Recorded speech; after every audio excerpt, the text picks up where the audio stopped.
여유 있게 살자님께서 증권통으로 신청을 해주셨는데요. 현대글로비스입니다. 19만 원에 매수를 하셨거든요. 25%의 비중 가지고 계신데 현재는 좀 손실을 보고 계시죠. 17만 1,500원입니다. 자, 현대글로비스 좀 어떻게 봐야 될지 알아보도록 하겠습니다. 네, 이경민 대리님, 이번 종목은 현대글로비스인데요. 19만 원에 매수를 하셨습니다. 자, 25% 비중 가지고 계신데 중기적인 시점으로 진단 부탁드린다고 말씀을 주셨네요. 앞으로 현대글로비스 어떻게 봐야 될까요?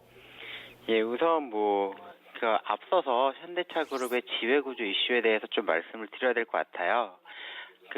현대차그룹은 일단 지주회사로 가진 않는다라고 이야기를 했고, 순환 출자를 끊는 데 있어서 굉장히 모범적인 오너 일가가 관련된 주식을 사오는 그런 부분으로 좀 결의가 됐거든요. 그래서 앞으로의 일정이 좀 많이 중요하다라고 좀 보고 있습니다. 현대글로비스 같은 경우도 지배구조 이슈 있을 때마다 항상 이야기가 나오던 회사인데요.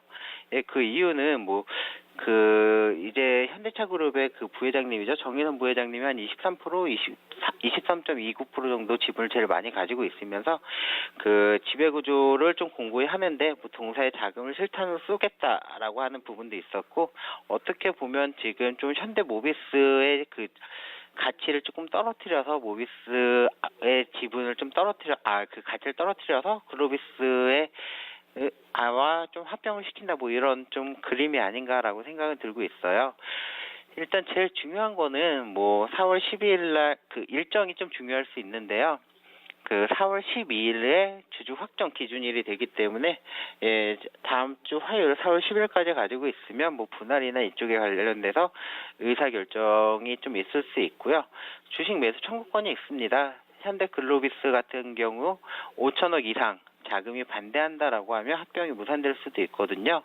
그래서 그 일정이 5월 29일에서 6월 18일까지, 그러면 총체적으로 놓고 본다라고 하면 한 6월 18일 정도까지는 지배구조 관련돼서 아직까지 끝난 게 아니다, 확정된 게 아니다라고 좀 보시는 게 맞을 것 같고요. 글로비스 같은 경우는 매매 거래 정지 기간이 없습니다. 분할돼서 합병하는 게 아니기 때문에 따라서 일단 글로비스는 지금 같은 경우는 좀 다시 놓고 봐야 되지 않을까라고 생각이 들고 있어요. 지금 지배구조 관련돼서 굉장히 좀 많이 크게 올랐다가 다시 좀 조정이 나오고 있는 관점이고요. 지배구조 관련돼서는 일단은 좀 접어두고 실적만 놓고 본다라고 하면 1분기나 이쪽 실적이 썩 좋거나 할 것 같진 않습니다. 다만 지금 자리에서는 위쪽으로 조금 봐도 무방하지 않을까라고 생각을 들고 있어요. 다만 하나 좀 아쉬운 거는 저희 시청자님이 기술적으로 놓고 봤을 때는 어떻게 보면 딱 저항선이 19만 원 정도 가격에서 매수하셨다라고 하는 부분이 조금 못 참고 매수하셨던 부분이 아닐까라고 생각은 들어요. 따라서 지금 정도 자리에서는 트레이딩이 맞지 않을까.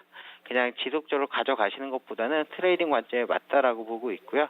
다시 한번 19만 원 선이 온다라고 하면 일단 비중을 한 10% 정도 좀 줄여보시는 게 맞을 것 같고요. 지금 자리에서 추가적으로 하락을 한다라고 하면 한 15만 5천 원 정도 선에서는 다시 한번 조금 더 매수를 해서 나오는 그런 방향이 맞을 것 같습니다.